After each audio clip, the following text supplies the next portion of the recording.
Fala galera, olha nós de volta aí. Hoje a gente vai falar sobre reações de substituição. Você sabia que reações de substituição é um dos assuntos que as pessoas têm mais dificuldade? Vamos aprender?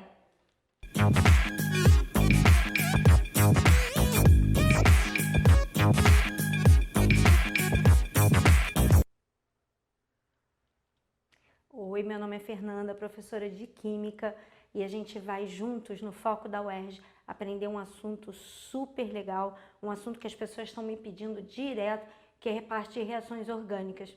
Bom, mas antes da gente começar, que tal se inscrever no canal, dar um like, compartilhar com os colegas?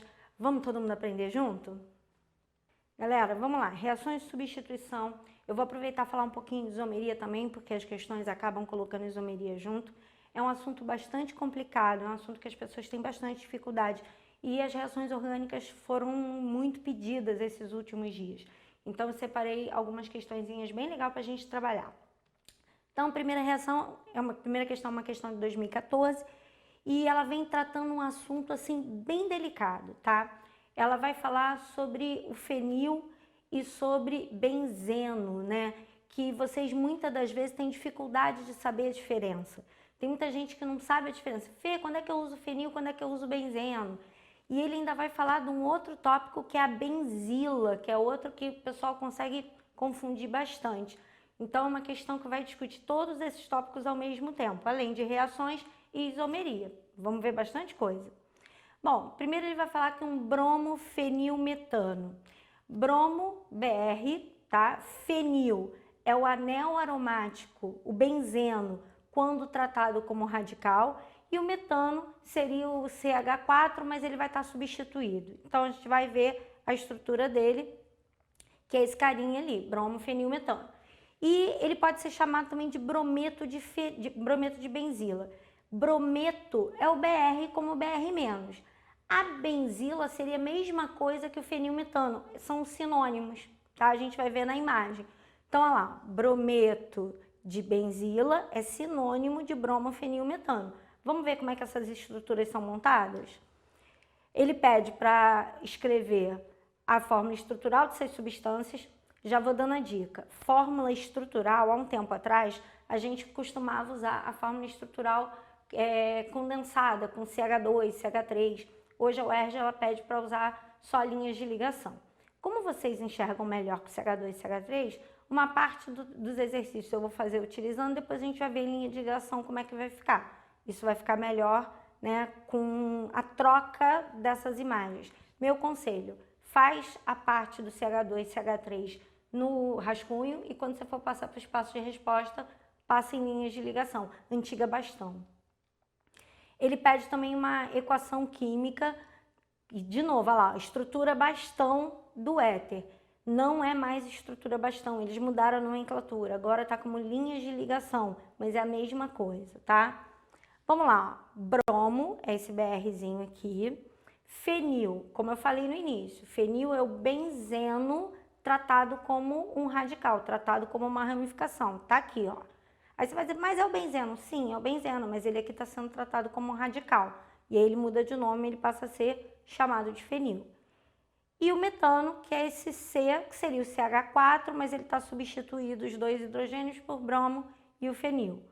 A mesma coisa é o brometo de benzila. Como eu falei, eles são sinônimos. Olha só, brometo. A benzila, ela é nada mais do que o benzeno com CH2 junto. Pô, mas o benzeno com CH2 junto tá aqui também, ó. É o fenil e o metano. Então, são duas formas de falar, mas a molécula final acaba sendo exatamente a mesma, tá? Então, eu quero esta estrutura, eu quero analisar esta molécula. Esse é o fenil, essa é a benzila. Fica muito atento para não confundir. Na outra questão que a gente vai ver, tem muita gente que confundiu esses dois carinhas, tá bom? Bom, ele vai reagir lentamente com a água. Então, vou botar esse cara reagindo com a água. Tá lá, reação com a água. Ele vai formar um álcool. Então, vamos formar um álcool. O álcool, hidroxila ligada a um carbono saturado. E vai reagir também produzindo um ácido inorgânico. Um ácido inorgânico seria alguma coisa como HCl, HBr, HI, tá? H2SO4. né? Isso é um ácido inorgânico. Então, essa é a reação que já está previamente montada. Mas eu tenho que identificar quem é o álcool e quem é esse ácido. Vamos observar uma coisa? Primeiro começar pela água. A água quebra em H+, e OH-. Esse H+, ele vai se interessar, como ele é positivo, por alguém negativo dessa molécula aqui, ó. Então, eu vou começar pelo H+, com quem ele teria atração, né? Ele teria atração pelo bromo, até para formar o ácido inorgânico. Então, ele vai formar o H+ com Br-, o HBr, que é o ácido. Então, primeira parte eu já descobri quem é. O que sobrou? Sobrou uma hidroxila e sobrou a benzila, que é o anel aromático com CH2. Então, esses dois caras têm carga contrária. Vamos ver. Quando o bromo saiu como Br-. Se ele sai como Br-, esse grupo que sobrou, ele é positivo. E a hidroxila vai se interessar por ele. Então, eu vou ter a benzila, que vai estar positiva, porque o Br saiu, ele sai Br-, a benzila fica positiva, a hidroxila se liga a ele e forma o álcool, beleza? Então, já identifiquei o ácido, já identifiquei o álcool. Agora, vamos montar a reação. A reação, então, seria o meu brometo de benzila, né? Esse grupo, mais a água, formando o álcool e o ácido. Mas essa não é a forma que você vai responder, porque hoje a gente tem que trabalhar em linha de ligação. Tem que trabalhar na antiga forma bastão. Então, lembra que vocês já se acostumaram a usar esse campinho azul para mostrar o que fica no espaço de resposta. Então, essa linha azulzinha aqui está dizendo para mim que é isso que vai como primeira resposta. Então, esse CH2 está representado aqui. Então, tirei o carbono, tirei os hidrogênios. A água pode ficar normal mesmo, não precisa colocar água na forma angular, não tem necessidade. E aqui, de novo, o CH2 sendo colocado da forma de linha de ligação, beleza? Tem que ser mostrado assim, senão você vai perder ponto, tá bom? Bom, ele não pediu, mas aí, querendo já dar uma adiantada, se ele tivesse perguntado o nome do mecanismo, ele pediu não, tá? Mas eu é que estou adiantando, porque ele pede muito, é uma questão que cai muito. Se ele pedisse o nome do mecanismo, vamos pensar no que está acontecendo? Sempre que o que dá o nome ao mecanismo é quem entra no composto orgânico. E aí pode ser um mecanismo de adição, pode ser um mecanismo de substituição. Para ser um mecanismo de adição, ele teria que ter dupla ligação pi, dupla, tripla, e isso teria que ser quebrado. Não foi quebrado, nem dupla, nem tripla.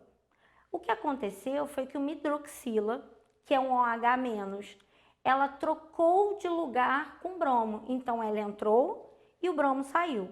Então, houve uma troca, houve uma substituição, ok? Eu substituí uma hidroxila por um bromo. Tirei o bromo do composto orgânico, botei uma hidroxila no lugar.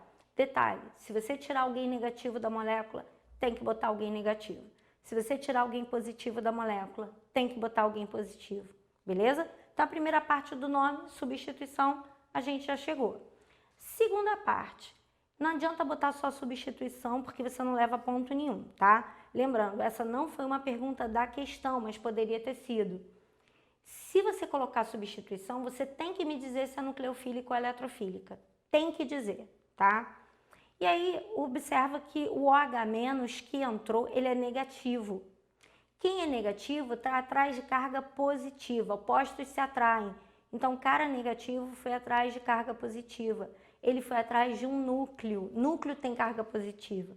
Então, essa é uma substituição nucleofílica, porque o OH- foi atrás de carga positiva. Então, minha resposta, substituição nucleofílica, caso ele tivesse pedido, tá bom? E ele pede para apresentar a estrutura em bastão, que hoje a gente já sabe que se chama linha de ligação do álcool isômero produzido a partir daquela reação.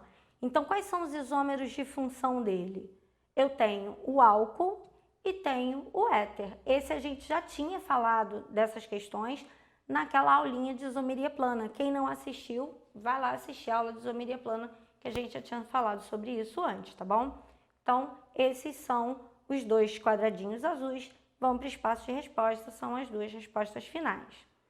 E aí a gente tem uma outra questão que é de 2019, que ela vai falar mais ou menos do mesmo assunto. Também vai discutir benzila e fenila, tá? Então fica atento para isso.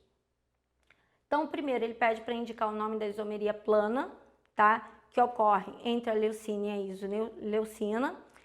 E aí, observando, separei as duas estruturas. A gente vai observar que elas têm a mesma função. Olha a aula de isomeria plana de novo. Quem não assistiu, vai lá assistir. Elas têm a mesma função, ácido carboxílico. A outra função também é igual, amina. E o que está modificando não é a classificação está igualzinha, as duas são abertas, as duas são normais, as duas são saturadas, as duas são homogêneas. O que está mudando é a posição do radical metil. O radical metil, que estava numa posição 4, foi para uma posição 3, portanto, isomeria de posição, essa seria a primeira resposta. Ele pede também para identificar o aminoácido que possui 4 isômeros oticamente ativos. E aí, como é que eu vou identificar isômero ativo? Eu vou identificar isômero ativo por carbono quiral. Só para lembrar, nunca um carbono de dupla, carbono de tripla, CH2 e CH3 serão quirais, tá? E fica fácil de identificar o quiral. O quiral ele tem 4 grupos distintos, olha lá. Todos os grupos em volta dele são diferentes. Aí vem uma pegadinha. Tem gente que acha que é só olhar o vizinho. Não é para olhar só o vizinho, não. Tudo à esquerda, tudo à direita, tudo para cima, tudo para baixo. Não é para olhar apenas o vizinho, tá? Olhar toda a cadeia à esquerda, toda a cadeia à direita, toda a cadeia para baixo, toda a cadeia para cima. Isso tem que ser diferente, beleza? Então, a gente vai dizer que R1 é diferente de R2, R2 é diferente de R3 e R3 é diferente de R4. Vamos identificar esses carbonos quirais nos aminoácidos. Aí fica uma observação, tá? Uma curiosidade mesmo, isso já caiu em exame de qualificação, tá? Isso já caiu no exame de qualificação. A glicina é o único aminoácido que não tem atividade ótica. Todos os outros têm. Por que a glicina é o único que não tem? Porque ela tem 2 hidrogênios no carbono, que seria o carbono quiral, tá? A glicina tem esses 2 hidrogênios e aí seriam 2 radicais iguais. Mas isso é só uma curiosidade. Uma outra coisa importante vocês lembrarem, que os isômeros ativos, os isômeros espaciais óticos, eles têm uma característica biológica importante. Normalmente, eles têm uma característica de se ligar a algumas moléculas, e especialmente a receptores biológicos, de forma diferente. Então, eles dão respostas corporais diferentes. Então, o isômero destrógeno, que é o isômero que desvia a luz polarizada para a direita, ele se comporta de forma diferente de um levógeno, que é aquele que desvia a luz polarizada para a esquerda, tá? Então, isso é importante em questões Enem, por exemplo, ele fala sobre isso, sobre essa diferença de atividade biológica, tá bom? Mas isso é só um adendo. Mas vamos pegar a resposta. Se a gente pensar em número de carbonos que estão com carbono quiral, com características quirais, a gente vai observar o seguinte. Quando eu vou fazer o cálculo, isômero oticamente ativo é 2 elevado a N. O que é esse N? Número de carbonos quirais. Então, qual é a molécula que tem 2 carbonos quirais para eu fazer 2 elevado ao quadrado e dar 4? Porque a minha cadeia tem que ter 4 isômeros ativos. O que ele pede são 4 isômeros. Olha a primeira cadeia, eu tenho esse carbono quiral. Então, seria 2 elevado a 1. Não é essa cadeia que eu quero. Eu quero 4 isômeros ativos, essa só tem 2. Essa outra cadeia aqui, ela tem um único carbono quiral também, então ela também tem 2 isômeros ativos. Já essa daqui tem 2 carbonos quirais. Agora olha para cá.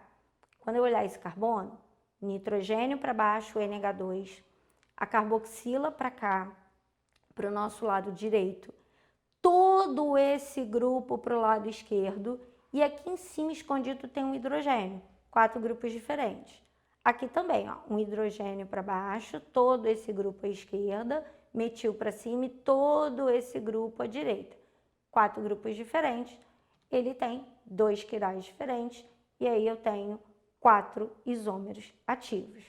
E finalizando, ele quer o número de oxidação do carbono insaturado presente nos 3 aminoácidos.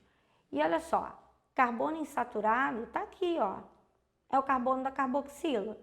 Como é que eu vou analisar esse número de oxidação? Isso é um assunto que cai a beça, a gente já fez aqui. Tem outra aula que a gente já aprendeu a fazer isso. Essa ligação carbono-carbono, ninguém puxa. Ninguém tem eletronegatividade maior. Então, ela está igualada. O oxigênio é mais forte que o carbono, então ele puxa as ligações para si, deixando o carbono positivo 3 vezes. Ele deixa o carbono positivo nessa primeira ligação, nessa segunda ligação, as 2 ligações contam, tá? Então ele está positivo 2 vezes, e aqui na hidroxila ele também ficou positivo. Então o número de oxidação dele é mais 3, então com isso a gente consegue, né, determinar esse NOx. E para fechar a questão, encerrando aí para a gente dar uma respirada, a gente vai falar sobre a fórmula estrutural da fenilalanina, só que ele diz que ele quer em linha de ligação, aquilo que eu já falei, ó, já mudou a nomenclatura, não é mais bastão, agora é linha de ligação, e ele pede para botar o radical benzil, e eu falei do radical benzil na primeira questão, lembra? O que é o benzil? É o benzeno com CH2. O que normalmente o pessoal faz? Chega aqui e já bota um fenil, e não é para botar um fenil, ele quer um benzil, ó, benzeno com CH2. Na forma bastão ou linha de ligação, ele fica assim. Vamos ver como é que ficaria o errado? A maioria faz isso aqui, ó, taca o benzeno direto, e aí isso aqui é um fenil, não é uma benzila, que é o que ele está pedindo, benzil ou benzila, mesma coisa. Então, a maioria botou essa resposta, não é isso. Eu tenho que puxar um CH2 extra, que aqui não tem, tá vendo? A maioria de vocês faz isso. Eu preciso botar esse CH2 aqui no finalzinho, tá? Então, esse que tá azulzinho também vai para o espaço de resposta. E com isso, a gente finaliza essa nossa aulinha de hoje, tá bom, galera? Eu fico por aqui. Vou ficar muito feliz se você der uma curtida, se você fizer um comentário. Essa questão de reações, eu aumentei ela um pouquinho justamente para responder alguns pedidos que me fizeram nessas últimas semanas. Então, se você quiser pedir alguma coisa, pode pedir que eu vou fazer a questão para você. Beijo, fui!